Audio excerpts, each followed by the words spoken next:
Everyone, आज के इस वीडियो लेक्चर में हम बात करने जा रहे हैं क्लास 11th के चैप्टर 5th। नेम है पुष्पीय पौधों की आकारिकी, यानी कि पुष्पीय पौधों की कैसा आकार होता है उसके बारे में हम इस चैप्टर में बात करने जा रहे हैं। तो जो पुष्पीय पौधे होते हैं वो सब के सब किस में आते हैं? एंजियोस्पर्म के अंदर आते हैं। आई होप कि आपको मालूम है एंजियोस्पर्म और जिम्नोस्पर्म के बारे में। ठीक है, तो जितने भी फ्लावरिंग प्लांट्स होते हैं वो सब किसके अंदर आते हैं? एंजियोस्पर्म के अंदर आते हैं। और इनके अंदर बहुत सारी विविधताएं इनके अंदर पाई जाती हैं। और इनमें क्या होगा, इन उच्च पादपों में, यानी कि ये इस एंजियोस्पर्म के अंदर कौन से पौधे आते हैं? उच्च पादप आते हैं।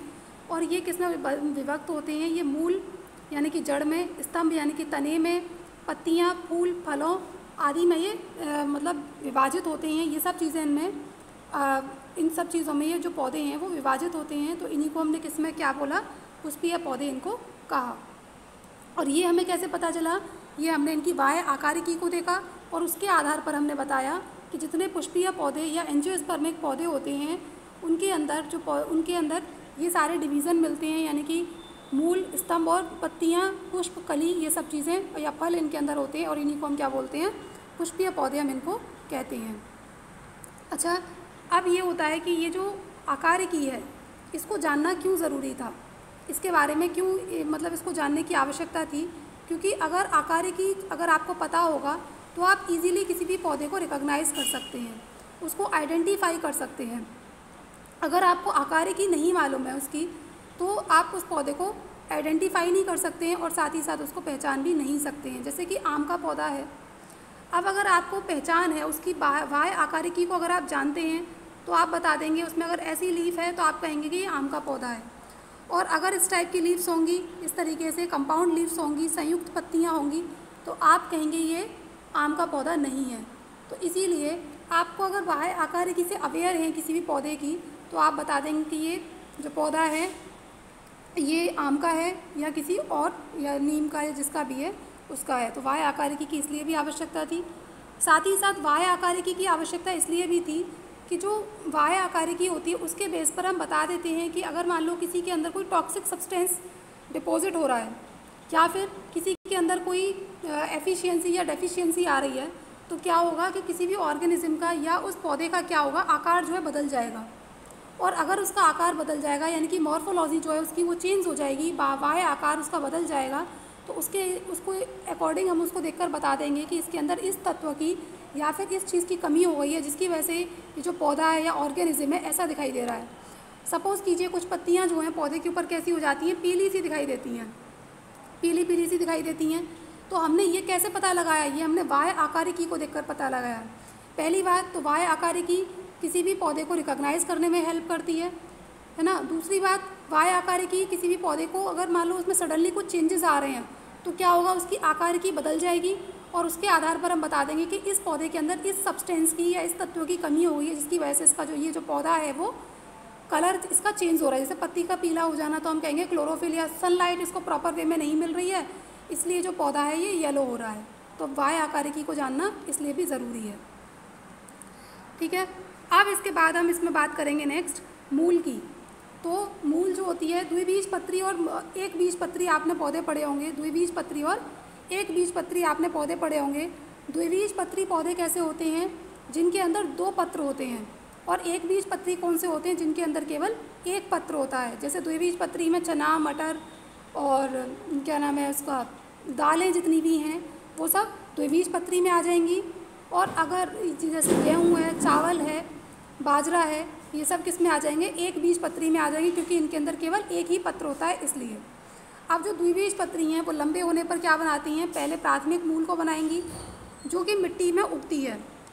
इनमें क्या होंगी कि प्राथमिक मूल बनती है। सबसे पहले इनमें एक प्राथमिक जड़ बनेगी, इससे क्या होंगी? ब्रांचेस निकलेंगी और इन ब्रांचेस को हम क्या कहेंगे? द्वितीयक जड़ हम इनको कहेंगे। अब इन द्वितीयक जड़ ये आगे और ज़्यादा ग्रोथ करेंगी और यही किस में तब्दील हो जाती हैं? तृतीयक जड़ में तब्दील हो जाती हैं। ठीक है, तो द्विबीजपत्री पौधों में कैसी जड़ें बनती हैं? उनमें पहले प्राथमिक जड़ होगी, फिर द्वितीयक जड़ बनेगी और फिर इनसे तृतीयक जड़ बनना स्टार्ट हो जाती हैं। ठीक है, प्राथमिक मूल तथा इनकी शाखाएं मिलकर मूसल तंत्र का निर्माण कर लेती हैं, यानी कि ये आगे जाके किसे बना लेंगी? मूसल तंत्र का। जो प्राथमिक जड़ें होती हैं, प्राथमिक जड़ें हैं और उनमें मान लो टर्शरी, सेकेंडरी ये सारी रूट ना निकल रही हों और ये सिर्फ आगे की तरफ इस तरीके से लंबाई में बढ़ती चली जा रही हो और इनसे कुछ इस टाइप से बस हेयर लाइक स्ट्रक्चर्स निकलें, तो इसी को हम क्या कहेंगे, मूसल मूल तंत्र इसको हम कहते हैं, यानी कि टैप रूट सिस्टम हम इसको कहेंगे। प्राथमिक जड़ों में इनकी जो शाखाएं हैं, यानी कि हल्की छोटी छोटी सी जो ब्रांचेस निकल आती हैं हल्की हल्की सी, यही किस में बदल जाती हैं, मूसल मूल तंत्र में बदल जाती हैं। जैसे कि मूली में आपने देखा होगा, गाजर में देखा होगा, तो इनमें क्या होती हैं, इस तरीके से लंबाई में और हल्के हल्के से हेयर लाइक स्ट्रक्चर्स निकले होते हैं, इन्हें शाखाएँ बोल सकते हैं। और ये किस में बदल जाएंगी, मूसला तंत्र में, मूसला मूल तंत्र में, यानी कि टैप रूट सिस्टम में बदल जाती हैं। इनका उदाहरण क्या है, इनका उदाहरण है जैसे कि सरसों है ना, ये इसका उदाहरण है।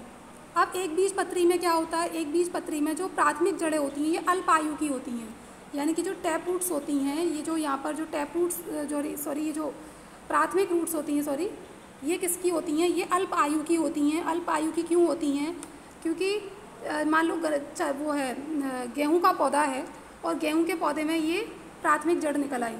अब क्या होगा कि जब ये पौधा पूरी तरह से ग्रोथ कर लेता है तो ये जो प्राथमिक जड़ है ना वो रिप्लेस हो जाती है किससे, फाइब्रस रूट से। इस पौधे के स्टेम से काफ़ी सारी झुग्गे में ऐसे रूट्स निकल आती हैं और जो ये जो प्राथमिक जड़ है वो डिसअपीयर हो जाती है और इसकी जगह पर क्या बन जाएगी, काफ़ी सारी जड़ों का झुग्गा बन जाता है, जिसे हम क्या बोलते हैं, जकड़ा मूल तंत्र इसको हम कहते हैं, यानी कि फाइब्रस रूट सिस्टम हम इसको कहेंगे। ठीक है, जैसे कि गेहूं का पौधा है, इनमें ऐसा देखने को मिलता है। आई होप कि आपको ये मूल समझ में आई होंगी। हमने इसमें ओवरऑल क्या बताया, द्विबीजपत्री और एक बीजपत्री पौधे बताए, उनको समझाया कि द्विबीजपत्री जिनमें 2 पत्र होते हैं, एक बीजपत्री यानी कि जिनके अंदर 1 पत्र होता है। द्विबीजपत्री में क्या होता है, प्राथमिक पहले मूल जड़ बनेगी, मूल जड़ से द्वितीयक तृतीयक जड़ें बन जाती हैं। इसे ये जो जड़ें होती हैं द्विबीजपत्री पौधों में होती हैं। और प्राथमिक मूल क्या करती है, प्राथमिक मूल जो है वो कभी कभी क्या करती है, उससे जो छोटी छोटी सी ब्रांचेस निकल आती हैं उसी को हम क्या कहते हैं, टैप रूट सिस्टम हम उसको कहेंगे, यानी कि मूसला मूल तंत्र उसको हम कहेंगे। और इसके अलावा जो एक बीजपत्री पौधे होते हैं उनमें क्या होगा कि उनमें जो रूट हैं, जो प्राथमिक जड़ होती हैं वो अल्प आयु के लिए होती हैं।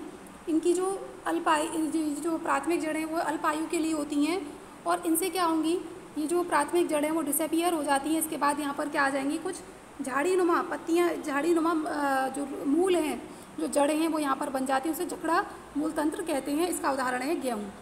ठीक, अब नेक्स्ट हम इसमें बात करेंगे कि अपस्थानिक जड़ें कौन सी होती हैं। अपस्थानिक जड़ें होती हैं कि ऐसी जड़ें जो पौधे के अलावा, पौधे के जो रेडिकल वाला पार्ट है, यानी कि ये वाला जड़ के अलावा किसी दूसरी जगह से जो जड़ें निकलती हैं उन्हें अपस्थानिक जड़ें कहते हैं। ठीक है, जड़ के अलावा वो कहीं दूसरी जगह से, चाहे वो जड़ें जो हैं पत्तियों से भी निकल सकती हैं, वो स्टेम से भी निकल सकती हैं, और उन्हीं को हम क्या कहेंगे, अपस्थानिक जड़ हम उन्हें कहेंगे। और जड़ का कार्य क्या होता है कि ये खनिज लवणों को अवशोषित करती हैं, साथ ही साथ पानी को अवशोषित करेंगी जब मिट्टी से, और मिट्टी को जकड़ के रखती हैं जिससे कि पौधा सीधा खड़ा रहता है। और साथ ही साथ इसका सबसे इम्पॉर्टेंट कार्य क्या है, सबसे जो महत्वपूर्ण कार्य है कि ये पौधों में भोजन का संचय करके रखती हैं, यानी कि भोजन को अपने अंदर, भोज्य पदार्थों को स्टोर करके अपने अंदर रखती हैं। ठीक है, आई होप कि आपको इतना समझ में आया होगा। नेक्स्ट वीडियो लेक्चर में हम बात करेंगे मूल के क्षेत्रों की। Thank you students.